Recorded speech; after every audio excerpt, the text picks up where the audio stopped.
Hi friends, welcome to ಆದರ್ಸ್ kitchen. ಬನ್ನಿ friends, ಇವತ್ತಿನ ವಿಡಿಯೋದಲ್ಲಿ ಮೆಣಸಿನ್ಕಾಯಿ ಬಜ್ಜಿನ ಹೇಗೆ ಮಾಡೋದು ಅಂತ ನೋಡೋಣ. ಅದಕ್ಕಿಂತ ಮುಂಚೆ ನಮ್ಮ ಚಾನಲ್ಗೆ ಸಬ್ಸ್ಕ್ರೈಬ್ ಮಾಡಿರೋರೆಲ್ರಿಗೂ ಥ್ಯಾಂಕ್ಸ್. ಸಬ್ಸ್ಕ್ರೈಬ್ ಮಾಡದೆ ವಿಡಿಯೋನ ನೋಡ್ತಾ ಇದ್ದರೆ ಈಗಲೇ ಸಬ್ಸ್ಕ್ರೈಬ್ ಮಾಡ್ಕೊಳ್ಳಿ.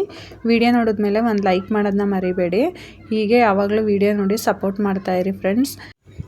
ಈಗ ಮೆಣಸಿನ್ಕಾಯಿ ಬಜ್ಜಿನ ಹೇಗೆ ಮಾಡೋದು ಅಂತ ನೋಡೋಣ. ನಾನಿಲ್ಲಿ ಒಂದು 1/4 kg ಆಗೋಷ್ಟು ಮೆಣಸಿನ್ಕಾಯಿನ ತೊಗೊಂಡಿದ್ದೀನಿ. ತುದಿನ ಸ್ವಲ್ಪ ಕಟ್ ಮಾಡ್ಕೊಳ್ಳಿ.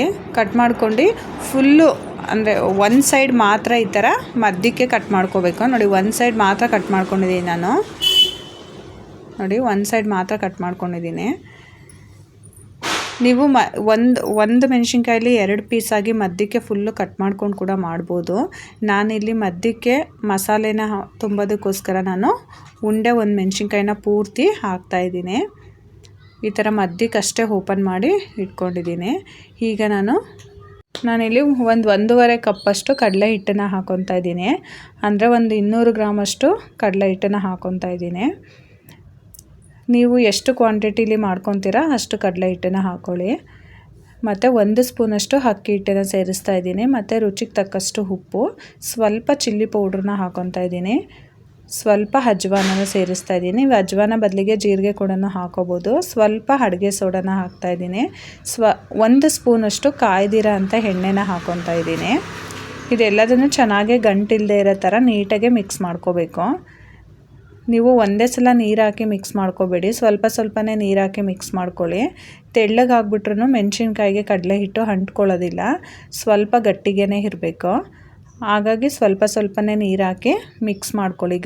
ಇರಬಾರ್ದು, ಗಂಟಿಲ್ಲದೆ ಇರೋ ಥರ ನೀಟಾಗಿ ಮಿಕ್ಸ್ ಮಾಡ್ಕೊಳ್ಳಿ.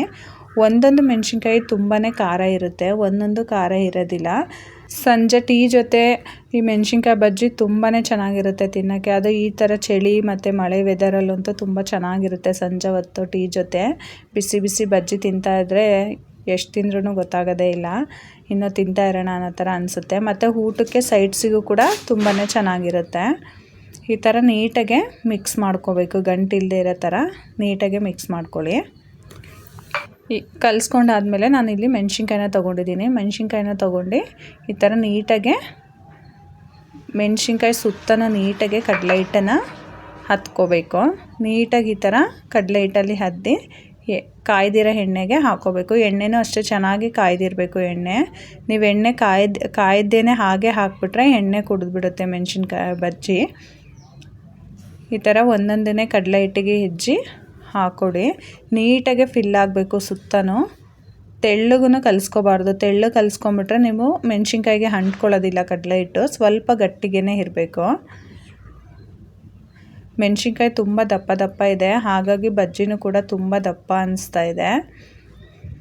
ಈ ಉತ್ತರ ಕರ್ನಾಟಕದೆಲ್ಲ ಮಿರ್ಚಿ ಮೆಣಸಿನ್ಕಾಯಿ ಅಂತಲೇ ಸಿಗುತ್ತೆ. ಇಲ್ಲೆಲ್ಲ ನಾವು ಈ ಥರ ಬಜ್ಜಿ ಮೆಣಸಿನ್ಕಾಯಲ್ಲಿ ಮಾಡ್ಕೊತೀವಿ. ಇದು ಬಜ್ಜಿ ಮೆಣಸಿನ್ಕಾಯಿ ಸ್ವಲ್ಪ ದಪ್ಪನೇ ಇರುತ್ತೆ.